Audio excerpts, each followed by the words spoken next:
Hey everyone, ready for a real mind bender?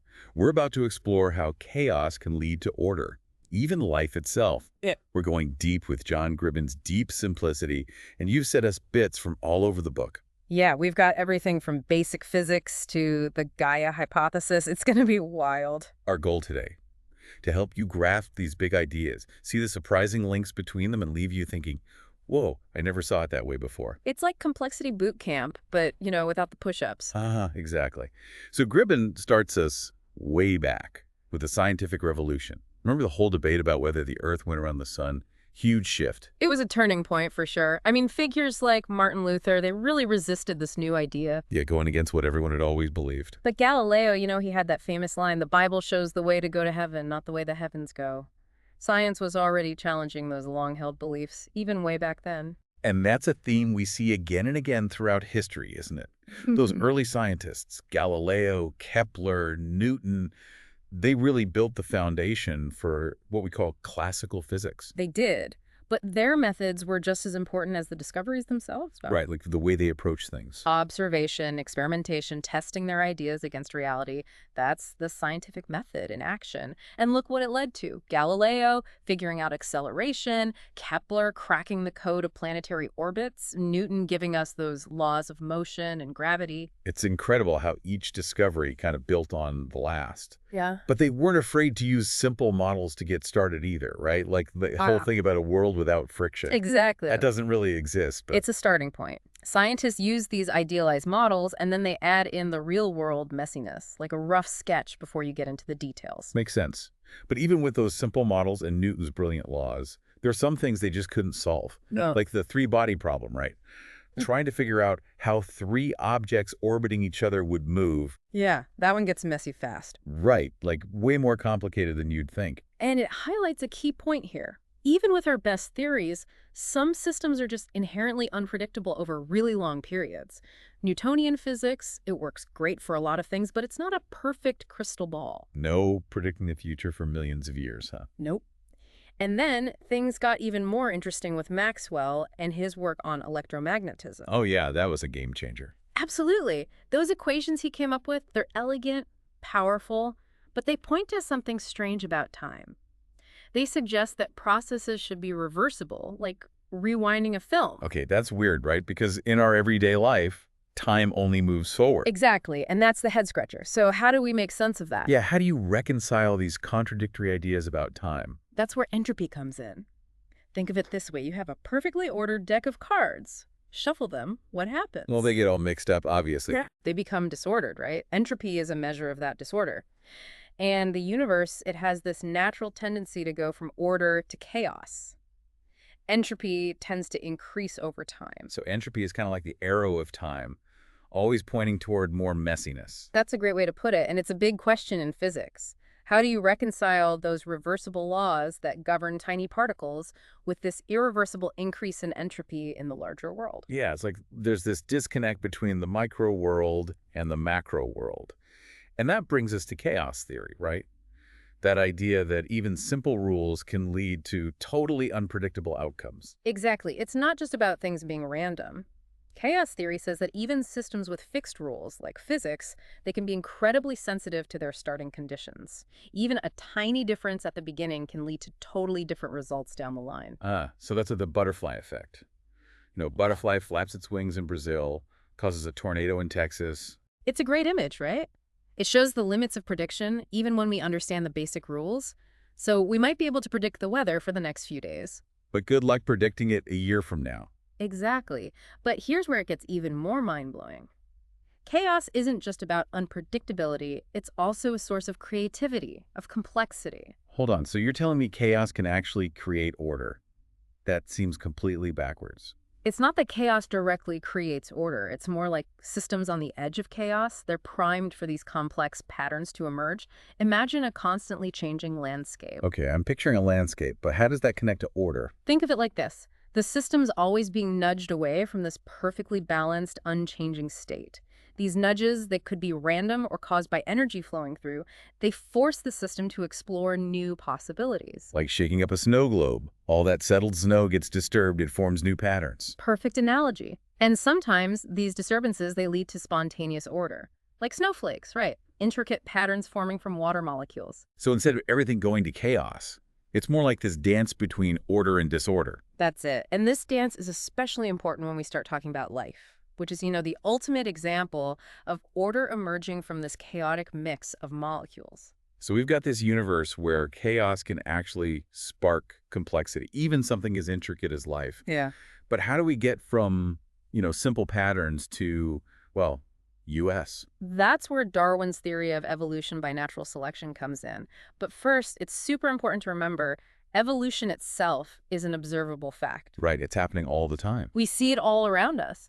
Darwin's theory is a model for how it happens. It's like gravity exists whether or not we understand Newton's laws, but his laws help explain it. Exactly. So think about Darwin's famous finches, on the Galapagos Islands. Oh yeah, those birds. Different finch species, they evolved these distinct beak shapes, All different, yeah. each one perfectly suited to the food on their specific island. So over generations, the finches with the best beaks for their environment. They were the ones who survived. Right. They were more likely to survive, reproduce, and pass on those traits. So it's not like the finches were deciding to change their beaks or something. No conscious decision there. It was the environment kind of doing the selecting. Exactly. The environment was selecting for the traits that help them survive and reproduce. But here's where it gets really interesting.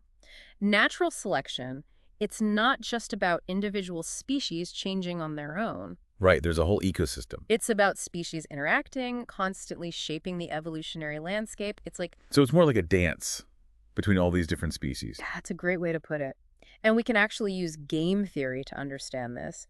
Imagine two types of birds. Hawks, who are super aggressive, always fight for food. And then doves, who are more passive, try to avoid conflict. Okay, I can picture that.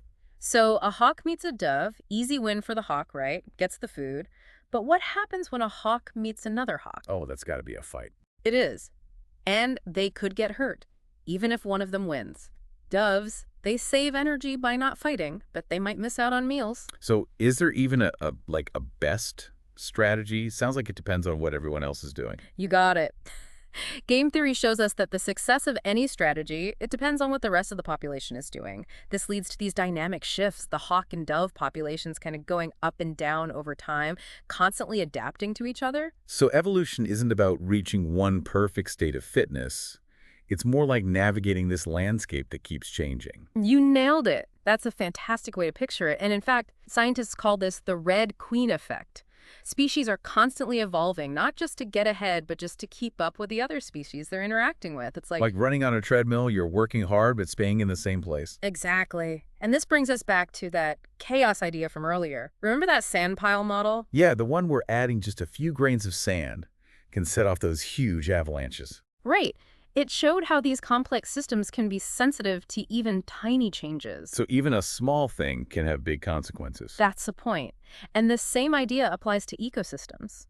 Small changes, like a new species arriving, a change in climate, even a random mutation, those can trigger big shifts in the whole system. So even something seemingly insignificant can have ripple effects through the whole web of life. Everything's connected. It really is. And this leads to the concept of punctuated equilibrium. Long periods of stability, then suddenly, boom, a burst of change. Those bursts can be triggered by those sandpile events, like a mass extinction or the rapid rise of new species. It's like the Earth taking a big leap forward. That's it. So we've got evolution, game theory, chaos, and now punctuated equilibrium, all shaping life on Earth. Okay, this is where it all starts to click. But it's not all about competition, right? Because we also see cooperation in nature. You're right. These same principles can explain cooperation and symbiosis. Remember the Gaia hypothesis, the idea that the Earth itself is a self-regulating system. Right, life on Earth isn't just existing in the environment, it's actually shaping it. It's pretty wild. Tell me more. Okay, so think about our atmosphere. Lots of oxygen, super reactive stuff, but it's been pretty stable for millions of years. How is that even possible? Yeah, good question. The Gaia hypothesis says that life itself keeps things stable. It's this intricate dance of feedback loops, plants, bacteria, oceans, the atmosphere, all working together. So like a giant thermostat, but for the whole planet. Yeah. And life is the one adjusting the temperature. You got it. And to show this, James Lovelock, one of the guys who came up with the Gaia hypothesis, he created this computer model called Daisy World. Daisy World. Sounds kind of cute for something so, profound. It's simple, but it gets the point across. Imagine a planet covered in just black and white daisies. The black ones absorb more heat from the sun, the white ones reflect more. Okay, I'm picturing it. So if the planet gets too hot, the white daisies would thrive, reflecting more sunlight and cooling things down. And if it gets too cold, the black daisies take over, absorbing more heat. Ah, so they balance each other out. Exactly. And that simple feedback loop, no brains involved, just daisies, it's enough to keep the planet's temperature stable, even when the sun's heat changes. Wow, so Daisy World shows how life can impact the whole planet, even without, like, a brain or a plan. Exactly. But what about real-world examples?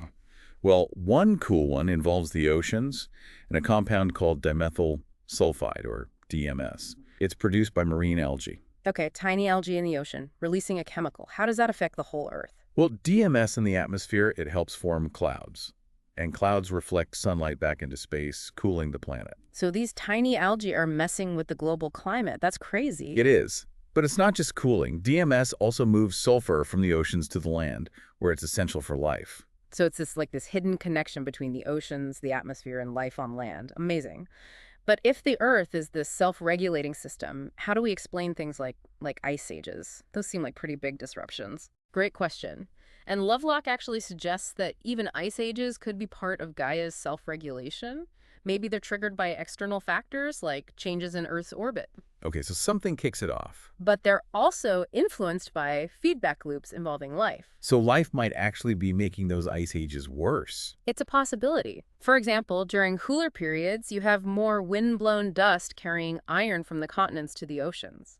And that iron acts like fertilizer, helps algae grow like crazy, and guess what? More algae, more DMS, more clouds, and the planet cools even further. It's like a chain reaction, but instead of leading to disaster, it's part of this bigger cycle. But it makes you wonder, with all the changes we humans are making, are we pushing things too far? Like, is there a point of no return? That's the big question, isn't it? We've seen how resilient the Earth is, how good it is at keeping things balanced, but there are limits, like in that Daisy World model. Yeah, the sun got too hot too fast. Even those daisies couldn't keep up, and that's the worry with what we're doing. Pumping greenhouse gases into the atmosphere, changing the climate faster than a lot of species can handle. We're testing Gaia's limits, that's for sure. It's like we're running this giant experiment, but we don't know what the results will be. Scary. It is. The Earth's systems are complicated, and figuring out exactly how they'll react to what we're doing is really tough. But what we do know is that we're in uncharted territory, and the stakes are high. We'll explore that more in the final part of our deep dive. All right, so we made this incredible journey from chaos to Gaia, and now it's time to talk about the big impact, us, humans. We've become this force of nature, changing the planet like no other species. But is that a good thing or a bad thing? That's the question that keeps scientists and philosophers up at night. We've seen how life shapes Earth, how resilient these systems can be, but we also know there are limits. Right, like in that Daisy World model. It was all about balance. Exactly. And that's what worries a lot of people about what we're doing. All those greenhouse gases we're pumping into the atmosphere, they're changing the climate faster than some species can adapt. We're pushing Gaia's limits, that's for sure. So are we approaching some kind of tipping point? Like a point of no return for the planet? Hard to say for sure. Earth's systems, they're incredibly complex. Predicting exactly how they'll respond to everything we're doing, it's a huge challenge. But we definitely know we're in uncharted territory, and the stakes are high. Yeah, and it can feel kind of overwhelming. But is it all doom and gloom? Is there anything we could do to, change course? I wouldn't say that. Actually, understanding chaos and complexity, it can help us make better choices. Remember, small changes can have big effects, just like that butterfly flapping its wings. Right, the butterfly effect. Our choices, even small ones multiplied by millions of people, they can make a difference. So it's not just about waiting for governments or big companies to do something. We all have a part to play.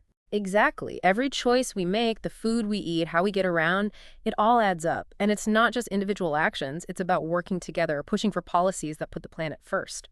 Okay, so individual actions, A&D, collective action. Got it. But with all these complex problems, where do we even start? Well, chaos theory teaches us to think about systems, to see how everything's connected. We need to look beyond simple solutions and find those leverage points, the places where a small change can ripple through the whole system. So instead of just focusing on, say, reducing emissions, we need to think about everything Biodiversity, forests, the oceans. That's it. It's about addressing the root causes, not just the symptoms. And it means working together, scientists, economists, policymakers, artists, activists, everyone, to create a better vision for the future. You know what? I'm starting to feel a little more hopeful. It's not about giving up and saying it's too late. It's about using our knowledge and creativity to face these challenges head on. That's the spirit. And it starts with changing how we see things. The Gaia hypothesis, it asks us to see ourselves as part of nature, not separate from it. We're not just passengers on this spaceship Earth, we're part of the crew. So instead of trying to control nature, we need to learn to live with it, realizing that our well-being depends on a healthy planet. That's it. We're all part of something much bigger than ourselves, a web of life that supports us all. Wow, this deep dive has been incredible. We started with basic physics and ended up talking about the fate of the planet. It's amazing how these ideas all connect. We went from chaos to the possibility of order, from the Earth to space. It's been quite a journey. And it's made me realize that we have this power to disrupt things, but also to heal, to create, to build a better future. Yeah, it's a reminder that we all have a role to play in shaping the future, not just for ourselves, but for all life on Earth. So as we wrap up our deep dive into deep simplicity, I want to leave you with this. The universe is this complex, beautiful, ever-changing thing, and we're all a part of it. And the choices we make today, they'll shape what that universe looks like tomorrow. Thanks for joining us on this amazing adventure. Keep asking questions, keep exploring, and keep diving deep. And never lose that sense of wonder.